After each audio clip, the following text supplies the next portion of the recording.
Anyway, we're joined now by our regular showbiz and sport experts, the wonderful Hayley Palmer and the less than wonderful Aidan McGee. We're glad to have you back with us, Aidan. So, obviously, the Grand National. Now, I've got to tell you this, Hayley. This is perfectly true. This earlier today, Aidan said to me, "The horse you should back in the Grand National is named after me." Right? This is what he said.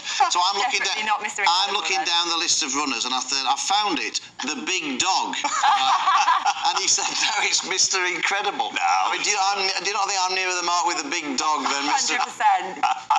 I actually wanted Mr. Incredible too, but when I found out Aidan was backing it, I thought I'd choose a different one, so I said Ain't That a Shame. Yeah, and now that means that I haven't got anybody to back now, so you're all taking everybody's horse. Bookies are worried because if Ain't That a Shame wins with Rachel Blackmore, they're going to get absolutely cleaned out today because that's where the money's going to go. But they frequently do get cleaned out on the big days, don't they, Phil? Yeah, they do. But I mean, she won it. She was the first female jockey to win it two years ago with Minella Times. So, I mean, it would be incredible if she could win it for a second time. Most jockeys don't win it at all. What are you going for in the Grand National? Well, I was going to do Ain't That a Shame, but it doesn't matter if we've both gone from the same horse. Redknapp's got a horse called Back on the Lash. Yeah, one of our friends of the show, of course. I'm going for the winner, which is it was I favourite. believe you, Phil, actually, because you're really knowledgeable. It was favourite earlier in the week. It's not now, but it's called Corach Rambler. Okay, I'm going with that. I trust you. It won at Cheltenham. It's trained in Scotland by Lucinda Russell. She won it before with One for Arthur. But the horse won at Cheltenham, and if the handicapper could have his time again, it'd be carrying £10 more in weight. I have to say, don't put it on the nose. You've got to put it each way. Definitely. Do a couple of horses each way. I mean, literally pennies on it each way. Global TV audience, 600 million people. My mum always used to win every year, and then I said, "How many horses have you backed?" It's like about 20. Is there anything else happening in the sporting world at all this week? Nothing. Is it just all Aintree? No, it's just Aintree. No, well, QPR playing late today. Less on that, the better. We've got Arsenal tomorrow. Man City today. They're playing Leicester at 5:30. Now that could cut their lead to 3 points. Leicester have got a new manager though. Could they get a bounce? Possibly.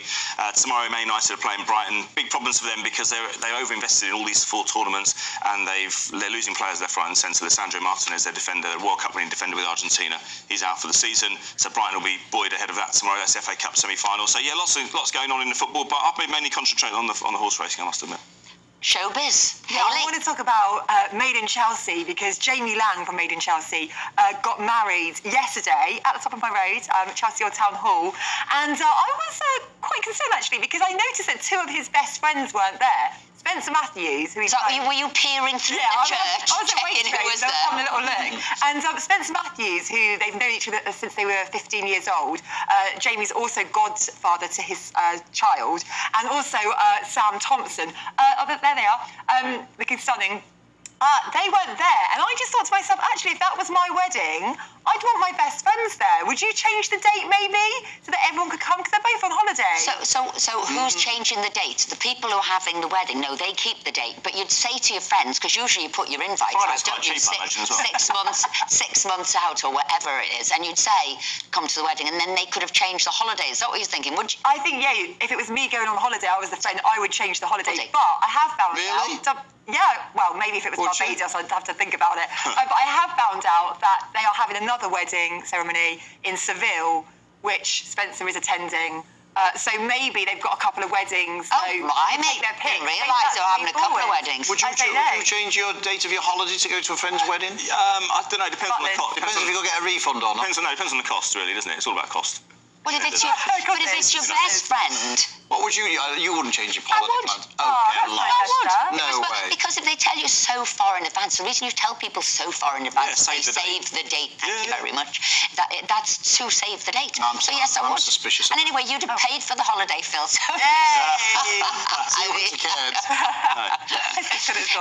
Friday's probably quite reasonable in terms of prices, isn't it, to get married? And if you have to lose a few guests, one of those things, isn't it?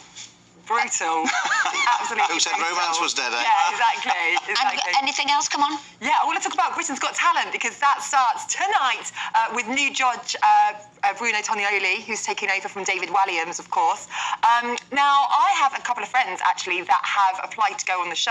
And it's really interesting. Friends? It's not you, is it? It's not me. I'm not singing, don't worry, we're doing a magic trick. Is it Aidan? It's Aidan, yeah, trying to get rubbish jokes. Doesn't get through the first round. So I think it's quite interesting what goes goes on behind the scenes, because something So like... if I wanted to be on the show, if I wanted to... What would you do? What are you auditioning Playing a with? tambourine. Now, so what would you do? What the process do you go Well, through? apparently it's 7 weeks of auditions, but they do actually scout people. So the people I know are sort of in the industry anyway. Oh, I see. They actually say, would you like to come on the show?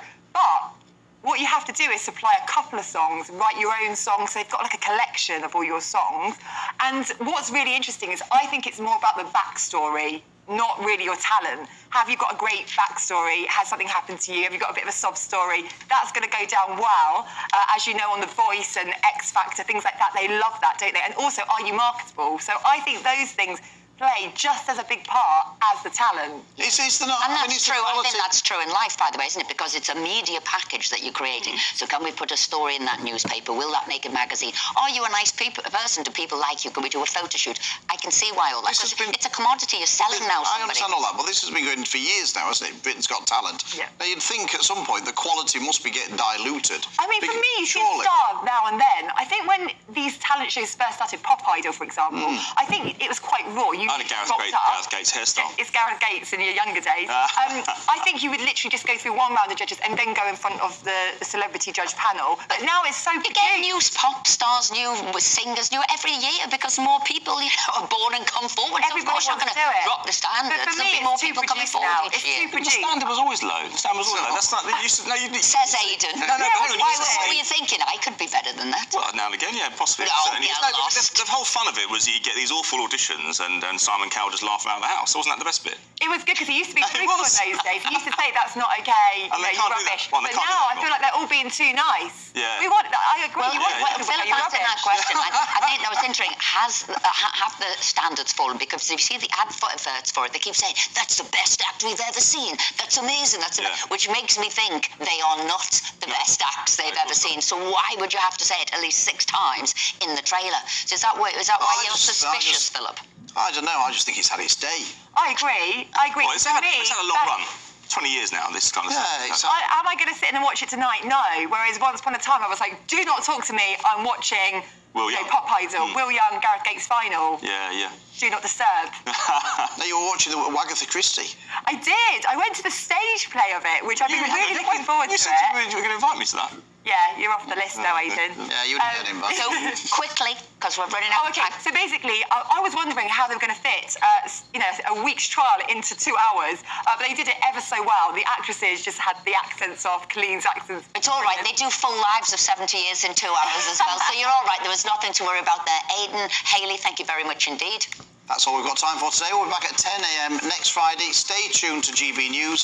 Coming up next is GB News Saturday with Martin Daubney, and good luck picking the winner of the Grand National.